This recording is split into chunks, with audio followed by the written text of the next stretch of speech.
Capítulo 29. Morte, uma caixa de surpresa.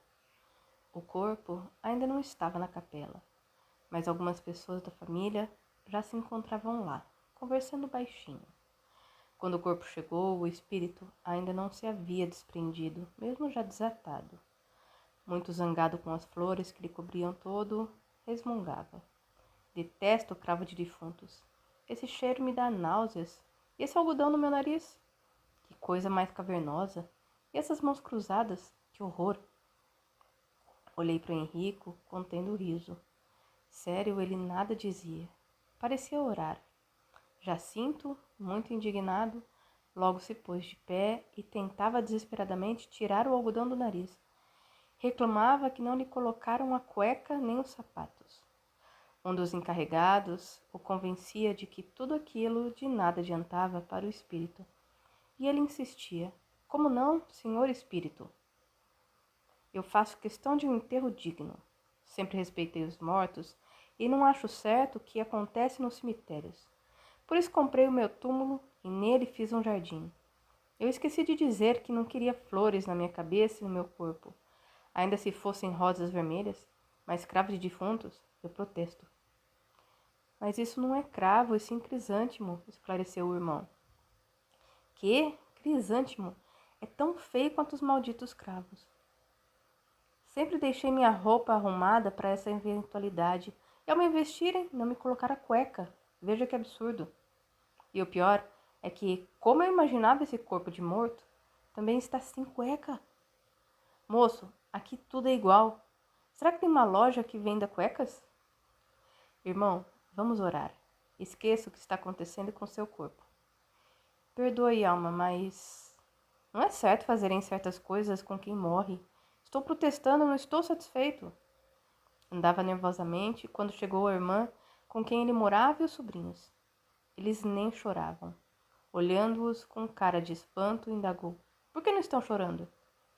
Vejam que danados, eles não gostavam de mim. Aí sim, sentou-se e chorou muito. Mariana, uma das mensageiras que trabalha nas capelas, sentou-se ao seu lado e disse que se sentia feliz quando via um espírito como o dele, bem longe do corpo físico. Apenas não compreendia porque ele estava apegado às coisas pequenas. Dona Alma, sempre fui um homem digno. Não casei para cuidar dos meus irmãos. Depois cuidei da minha mãe. Ela era paralítica. Com isso, até esqueci de me casar. Ganhando bem, sempre ajudei a família. Morava com Luísa e seus filhos. O marido dela se mandou quando Eliane nasceu. Criei Eliane e agora ela tem 18 anos. Tudo fiz por ela e pelos outros. Está vendo como o irmão é digno? Agora vamos deixar de nos preocupar se os encarnados choram ou não. Dona Alma, como não chorar? Eu sou quase pai deles. Qual a sua religião? Sou cristão. Faço tudo para ser digno do Cristo. O irmão crê na vida após vida? Claro que acredito.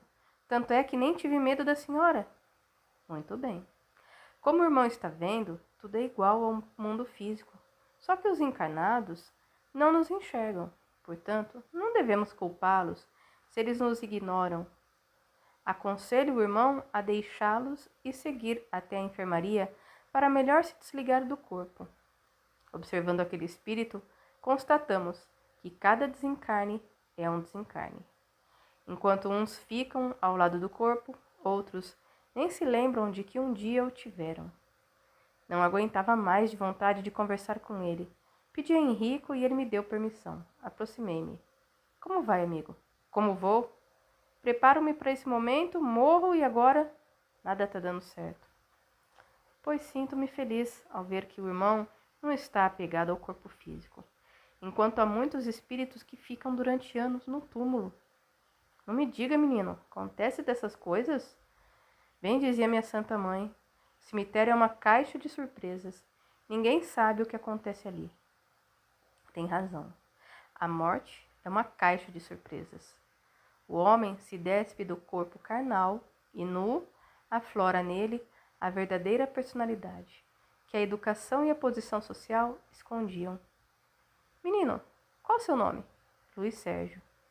Ele me estendeu a mão dizendo, Muito prazer. Falou olhando umas 10 pessoas que compunham a capela. Pouca gente, não é mesmo? Respondi. Mas essas poucas pessoas que aqui estão são seus amigos de verdade. E muitas vezes a capela está repleta de curiosos. Ah, isso não aceito, a falta de respeito aos mortos. O que você acha, menino, de colocar flor na cabeça e no corpo todo? Nem sei, sabe? Acho pavoroso, principalmente em homem. Mulher ainda gosta dessas coisas. Estávamos conversando quando nosso irmão foi levado até a enfermaria para serem dispersados os elementos que o ligavam aos seus corpos. E também os laços não estavam bem alojados no perispírito. Mas logo ele estava de volta, passeando pela capela e sempre preocupado com os poucos amigos que ali compareceram, pois era muito conceituado no trabalho, porém um pouco cri-cri. Queria tudo muito bem feito e alguns desejavam brincar no serviço. Será que ninguém vai rezar? Perguntou. Parece que o ouviram. Começaram logo a orar. Ele, ao lado do caixão, todo posudo, a tudo assistia. Sabe, moço Luiz, eu cuidei de tudo e minha família vai ficar muito bem. Não quero me preocupar com coisa alguma. Agora vou buscar o céu. Sei que irei para junto de Jesus. Sempre fiz tudo o que ele manda. Acabada a cerimônia do enterro, vou buscar o céu. O jovem deseja ir comigo? Não posso. Vivo ultimamente nas capelas. Coitado, é uma penada? Falou rapidamente. Não, amigo. Escrevemos livros espíritas e narro o que acontece após o desencarne. Ainda bem. Gostei de você e não quero vê-lo sofrer. Era algo de maravilhoso a simplicidade daquele espírito. Logo ele acompanhava o seu corpo, que era levado por verdadeiros amigos e uma bela e amorosa família. Só não gostou das flores e do algodão no nariz no instante que sempre aguardara ver seu corpo velado como verdadeiro respeito. Por que você respeita tanto o seu corpo de carne? Indaguei. Graças a ele é que vivi na terra. Agora ele volta ao pó e agradecido eu o louvo, principalmente porque estou de volta ao reino de Deus. O irmão conheceu o espiritismo? Não, mas o respeito. Não gosta de quem faz mal aos outros. Mas tive um amigo, o Sampaio, que é um grande espírita, e muito me ensinou sobre o mundo das almas. Antes do seu corpo descer à terra, ele o beijou e disse: Descanse em paz, porque eu volto a Deus, agora nós nos separamos. Ficamos encantados com aquele irmão, esperando que um dia ele trabalhe ao nosso lado. Tem muito amor para dar ao próximo. Íamos-nos despedir dele quando alguém se aproximou. Que surpresa! Abraçou-se a ela e chorou. Mãe, oh mãe, você não está mais paralítica. Não, meu bom filho. Deus ama todos os seus filhos. E foi levando-o com o amor que só as mães sabem dar. Ele não nos esqueceu e voltou para se despedir. Logo irei visitá-lo. Onde você vai ficar? Falei. A mãe sorriu dizendo: Será bem-vindo, Luiz Sérgio. Já o conhecia, mãe? Sim, filho. Ele é um trabalhador do Senhor. Assim se foram e nós voltamos a andar e andar, em busca de outras notícias para você, leitor amigo. É pena que poucos pensem como o irmão que acabamos de deixar. Julgam que ser espírita é unicamente crer na vida após vida. Não é só isso. Ser espírita é também ser responsável com as coisas referentes à doutrina consoladora. Como podemos crer nos espíritos que muitos não veem, se aqueles que vemos não possuem um comportamento divino? Muito será pedido àqueles que muito recebem. E ninguém, a não ser os espíritos, conhecem o que acontece aos que desrespeitam as leis de Deus. O espírita não poderá dizer, eu não sabia, pois todos os dias, oralmente ou através dos livros, os espíritos alertam para o valor da reforma íntima. Mas alguns maus espíritas, apegados à letra, fogem da realidade da terra, onde a fome, o frio, o abandono estão cada vez mais perto dos barracos e nas ruelas da vida física. Esses espíritas de gabinete e de filas de passes ou de desenvolvimento de mediunidade, longe se encontram da humildade, galardão daqueles que morrem para o mundo físico, para melhor compreenderem o que existe além desse. Um dia, Henrico, Todos os ditos cristãos irão praticar a caridade? Sim, afinal de contas, de que serve a fé sem obras? Quem abre a mão em direção àquele que precisa não está somente doando ao pobre. Ao abrir a mão, ele toca a mão de Jesus, que está sempre aberta em direção a todos os necessitados. Relembrei nesse momento o desencarne de Catarina, que me deixou inebriado com sua tranquilidade e a de sua família. Quanta fé nesses corações! Felizes são aqueles que creem em Deus e trabalham pela humanidade sofredora. Infeliz daquele que desconhece a miséria, porque jamais sentiu fome, que o excesso de dinheiro o fez um ser distante dos fatos reais da vida. Talvez seja esse o motivo dos gritos e desmaios nas capelas da Estação do Adeus. Não sabemos, Luiz Sérgio. Cada um reage de uma maneira. Será uma felicidade quando todos descobrirem o Espiritismo e, diante das verdades espirituais, procurarem desprender-se das coisas materiais. Uma delas, o seu próprio corpo físico. Acho que é sonhar demais.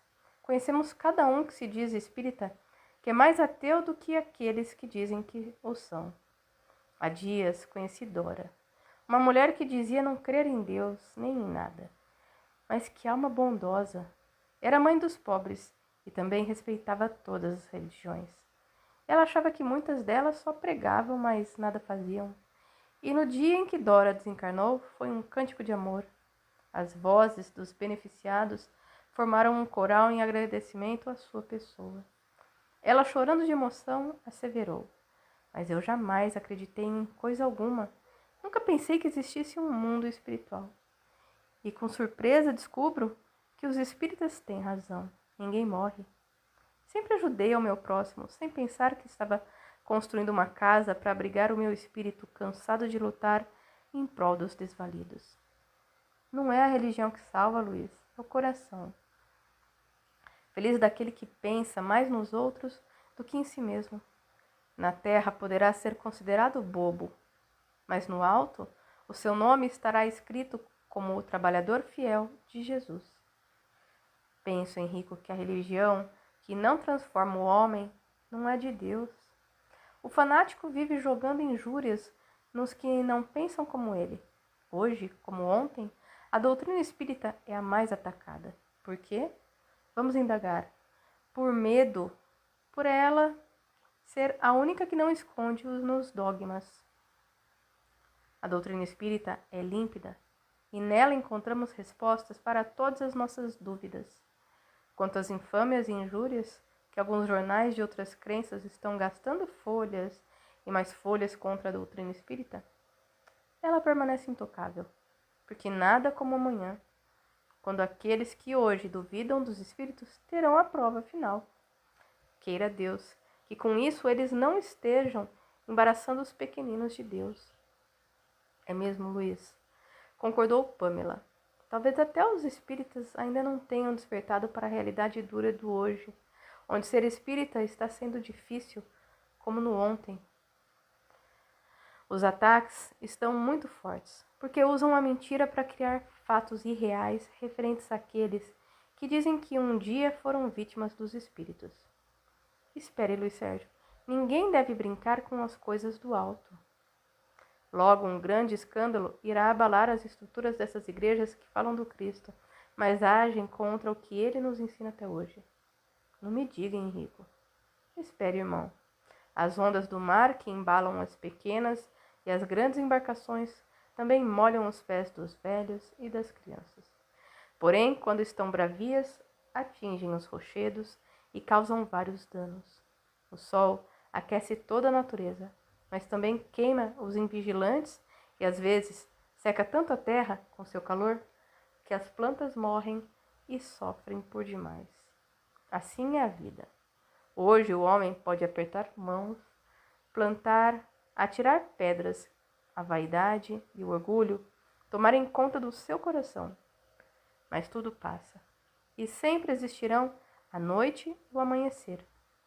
Portanto, Luiz, vamos orar. Porque se hoje o homem caminha, grita, chora e atira pedras, amanhã ele sentirá o peso da mão de Deus. e terá de prestar contas do seu trabalho, porque o que planta, colhe, e feliz de um templo onde os seus adeptos plantam as flores da paz para um mundo melhor. A finalidade de todas as religiões é amparar o homem na sua caminhada evolutiva.